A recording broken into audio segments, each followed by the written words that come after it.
하나님의 말씀 창세기 1장 7절에서 10절의 말씀을 함께 읽겠습니다.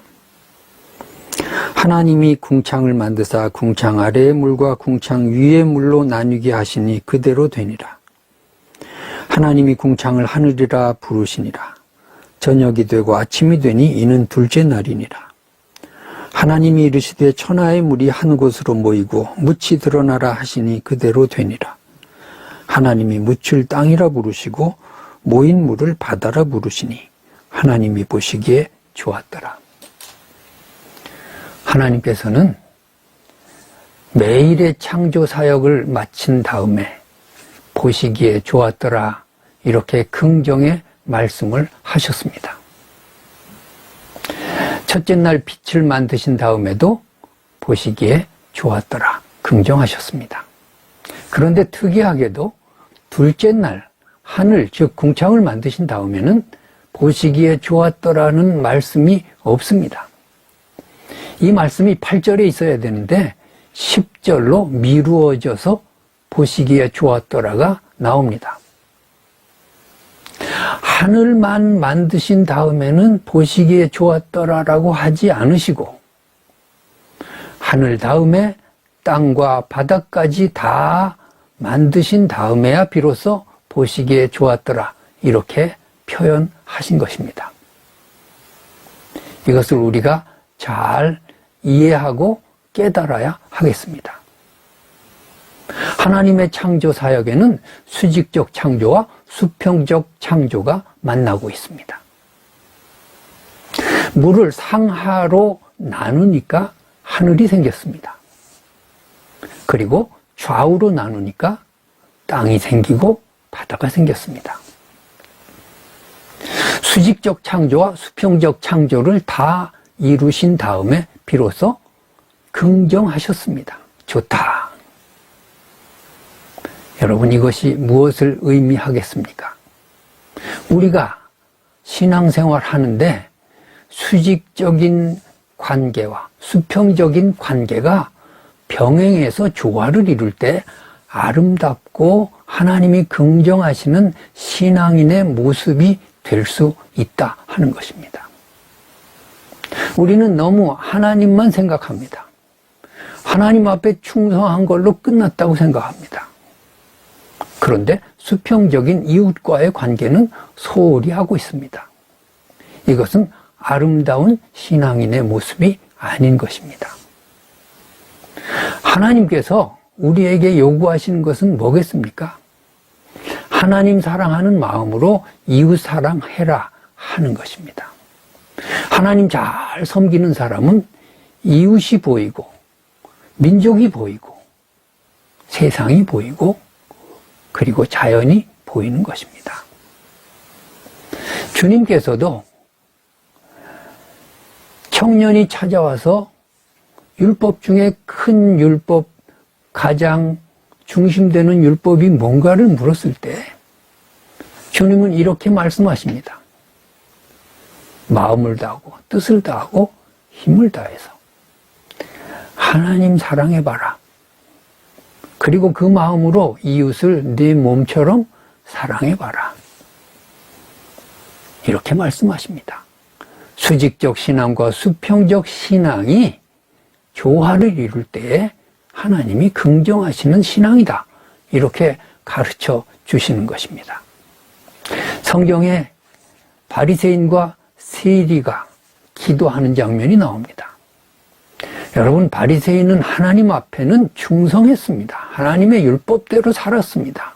11조하고 1회에 2번씩 금식하고 살인하지 않고 등등등등 흠잡을 데가 없었어요. 그런데 뭐가 부족한가요? 왜 아름답지 못한가요? 왜 하나님이 긍정하지 않으시는 그런 모습인가요?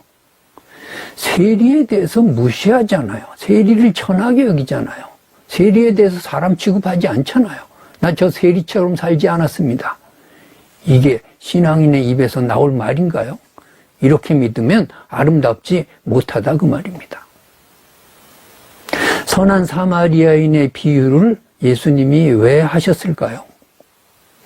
하나님께만 충성하고 하나님의 율법만 잘 지키면 된다고 하는 이 바리새인들에 대해서 주님은 책망하시는 거 아닌가요?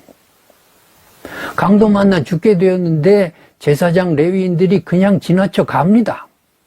그들은 사실 잘못한 것이 없어요. 왜? 사람을 죽인 것도 아니고 빼앗은 것도 없으니까. 그런데 돌보지 않았잖아요. 이웃에 대한 사랑은 없잖아요.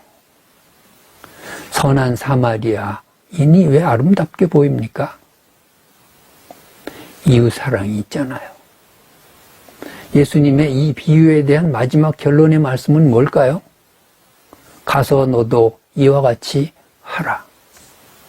다시 말해서 수직적인 신앙과 수평적인 신앙의 조화를 이루어라. 그래야 하나님이 너를 긍정하신다. 그래야 아름다운 신앙인이다. 그렇게 말씀하시는 것입니다. 우리는 내가 나를 긍정하고 끝나요. 나 이 정도면 됐지 뭐. 이 정도 믿었으면 됐어. 하나님 앞에 내가 충성했는데 뭐. 그런데 하나님이 나를 보실 때 긍정하셔야죠. 하나님이 나를 보실 때 너 괜찮은 크리스찬이야. 이렇게 말씀하셔야 비로소 내가 건전하고 건강하고 아름다운 신앙인이죠. 내가 나 혼자 잘났다고 하면 뭐 할 겁니까? 복음서나 바울 사도의 서신서의 절반은 하나님과의 관계를 말씀하고 있어요. 그런데 절반은 이웃과의 관계를 어떻게 할 것이냐? 그런 말씀이 이어지고 있습니다. 왜요? 수직적 신앙과 수평적 신앙. 그것이 조화를 이루는 것이 창조 사역이고 하나님이 원하시는 세계고 그것이 건강하고 아름다운 신앙인의 모습이기 때문입니다. 10계명이 1계명부터 4계명까지 하나님에 대한 계명이에요. 하나님 사랑에 대한 계명이죠. 나머지는 이웃 사랑에 대한 계명입니다. 하나님 사랑과 이웃 사랑, 수직적인 신앙과 수평적인 신앙이 모아져서 비로소 완성되고 건강하고 아름답고 하나님이 긍정하시는 신앙이 되는 것입니다. 한국교회는 너무 수직적인 것만 강조하고 있지 않나 생각을 합니다. 때때로 우리는 교회 안에서는 진짜 충성스럽고 아주 괜찮은 신앙인인데 세상에서의 삶은 엉망진창이고 이웃과의 관계에 대해서 비난거리가 되는 사람들을 만납니다. 아름다운 신앙인이라고 말할 수 없습니다. 오늘 하나님께서 우리 마음에 새로운 창조를 하기를 원하십니다. 수직적인 신앙과 수평적인 신앙이 함께 이루어지는 건강하고 아름다운 신앙인의 모습을 원하십니다. 오늘 우리가 하나님 앞에 충성하고 사랑하는 그 마음으로 이웃을 사랑하고 민족을 사랑하고 우리를 만나는 모든 사람들에 대해서 축복하는 귀한 하루가 되기를 주님의 이름으로 축원합니다.